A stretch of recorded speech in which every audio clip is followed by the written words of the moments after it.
नमस्कृत्य नरं चैव नरोत्तमं देवीं सरस्वतीं व्यासं ततो जयमुदीरयेत्।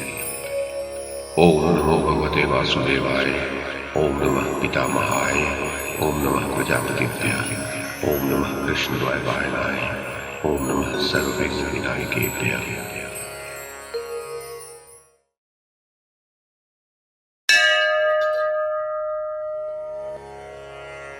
संजय ने कहा, महाराज धृतराष्ट्र, जैसे देवराज इंद्र ने हाथ में वज्र लेकर जंभासुर को मारने के लिए यात्रा की थी, उसी प्रकार अर्जुन ने भी रथ में बैठकर विजय के लिए यात्रा की।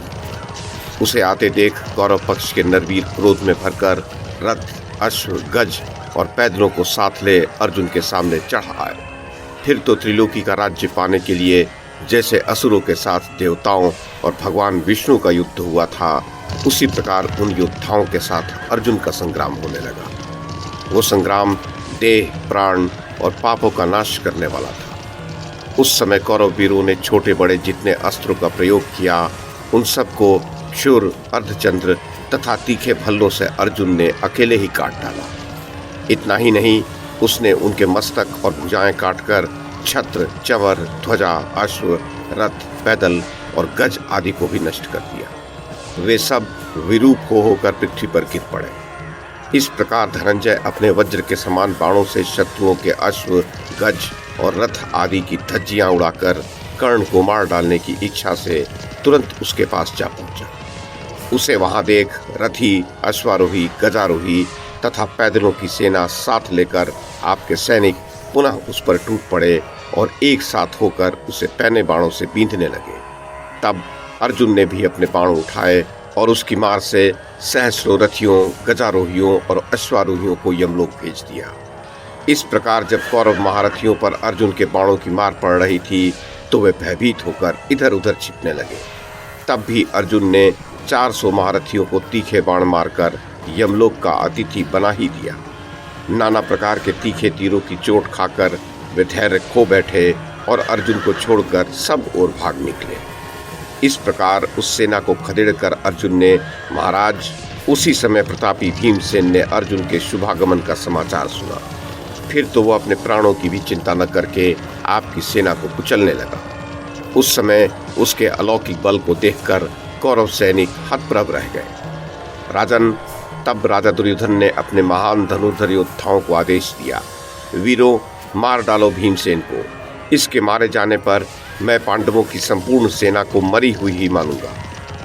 नरेश्वर, राजाओं ने आपके पुत्र की आज्ञा स्वीकार की और भीमसेन को चारों ओर से घेर कर उस पर बाणों की वर्षा आरंभ कर दी।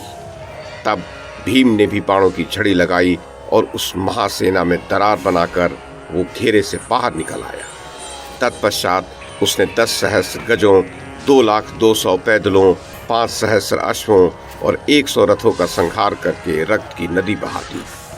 महारथी भीम शत्रुओं की सेना में जिस ओर घुस जाता, उधर ही वो लाखों योद्धाओं का विनाश कर डालता था। उसका ये पराक्रम देख दुर्योधन ने शकुनी से कहा, मामा जी, आप महाबली भीम को परास्त कीजिए। इसको जीत लेने पर मैं पांडवों की विशाल सेना को भी जीती हुई ही समझूंगा। भारत, ये सुनकर शकुनी ने महान संग्राम करने के लिए तैयार हो अपने भाइयों को भी साथ लिया और भीमसेन के पास पहुंचकर उसे आगे बढ़ने से रोक दिया। तब भीमसेन शकुनी की ओर मुड़ा। शकुनी ने उसकी छाती में बाएं किनारे पर अनेक तीखे नाराजों से प्रहार किया। वे भीम का कवच छेद कर शरीर के भीतर घुस गए।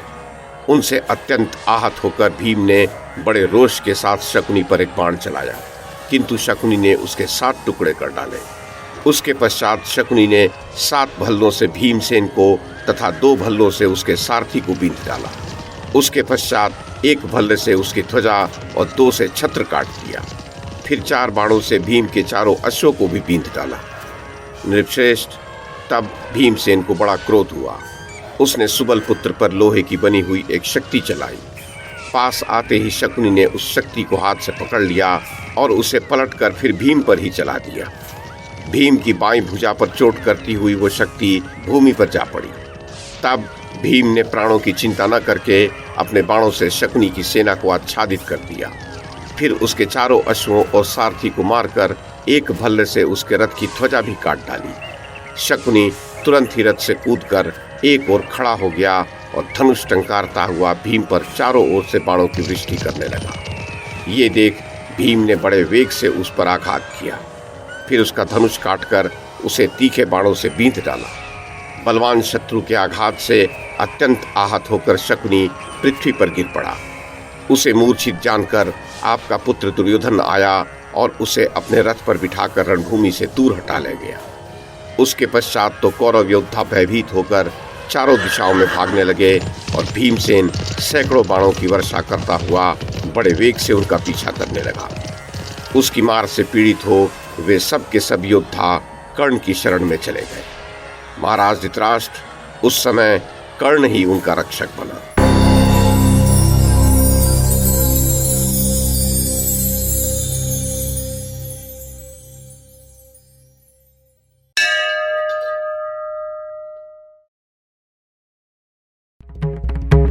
YouTube के माध्यम से महाभारत की कथा को एक श्रृंखला के रूप में प्रस्तुत करने का हमारा ये प्रयास यदि आपको सराहनीय लगा हो तो कृपया इस कड़ी को लाइक और शेयर करें, चैनल को सब्सक्राइब करें और बेल आइकन को दबाएं। साथ में अन्य लोगों को भी देखने के लिए प्रेरित करें। धन्यवाद और नमस्कार।